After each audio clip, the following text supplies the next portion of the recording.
Welcome to ETV prime. Chandrababu Naidu గారు తాను పరిశ్రమలు తెస్తానని చెప్తారు.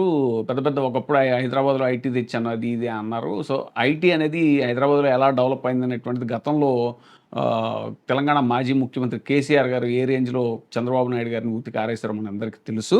అయితే ఈయన తెచ్చేవేంటంటే లులు మాల్. లులు మాల్ అనే దానికి వైజాగ్‌లో చాలా మంచి మంచి స్థలాలన్నీ కట్టబెట్టారు. ఇప్పుడు తాజాగా విజయవాడలో లులు మాల్ కోసం కొన్ని కేటాయింపులు చేశారట. పాత బస్ స్టాండు ఏరియా మొత్తం రాసిచ్చేసేలాగా ఉన్నారు లులు మాల్‌కి అనేటువంటిది వినిపిస్తుంది. విజయవాడ నడిబొడ్డున ఉన్న ఆర్టీసీ పాత బస్ స్టాండ్ ప్రస్తుతం గవర్నర్‌పేట బస్ డిపోను కూడా కార్పొరేట్లకు అప్పగించడానికి రంగం సిద్ధమైంది. విశ్వసనీయ సమాచారం ప్రకారం ఈ స్థలాన్ని అంతర్జాతీయ వాణిజ్య సంస్థ లులుకి కేటాయించనున్నారని తెలుస్తోంది.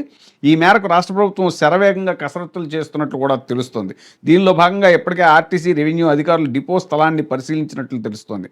పాత బస్టాండ్తో పాటు విద్యాధరపురంలోని ఆర్టీసీ డిపోను కూడా మూసేసి ఆ స్థలాన్ని కూడా లులు సంస్థకి అప్పనంగా కట్టబెట్టే ప్రయత్నాలు జరుగుతున్నట్టుగా తెలుస్తుంది. ఈ రెండు స్థలాలకు ప్రత్యామ్నాయంగా ఆర్టీసీకి గొల్లపూడి సమీపంలోని రాళ్లకుంట వద్ద 6 ఎకరాల స్థలాన్ని ప్రభుత్వం కేటాయించనుందని సమాచారం. దీంతో ఈ విషయం ఆర్టీసీ వర్గాల్లో పెద్ద ఎత్తున చర్చనీయాంశంగా మారింది. విశ్వసనీయ వర్గాలు చెబుతున్న సమాచారం ప్రకారం ఈ నెల 24వ తేదీన జరగనున్న రాష్ట్ర మంత్రిమండలి సమావేశం ముందుకు ఈ ప్రతిపాదన రానుంది. ఇప్పటికే అవసరమైన కసరత్తు పూర్తి కావడంతో ఆ సమావేశంలో ఆమోదముద్ర పడుతుందని కూడా చెప్తున్నారు. మార్కెట్ రేట్ ప్రకారం పాత బస్టాండ్ స్థలం విలువ 300 నుండి 400 కోట్ల రూపాయలు ఉంటుందని చెప్తున్నారు. అంటే ఇంతంత విలువైన భూముల్ని ఆ లులు సంస్థ ఇంతకే అది చేసేది ఏంటంటే అది మహా అంటే ఒక 1000 మందికో 2000 మందికో ఈ షాప్ కీపర్స్ జాబులు ఇస్తారు. అంతకుమించి ఏం సాఫ్ట్వేర్ ఇండస్ట్రీ ఏం కాదు అది.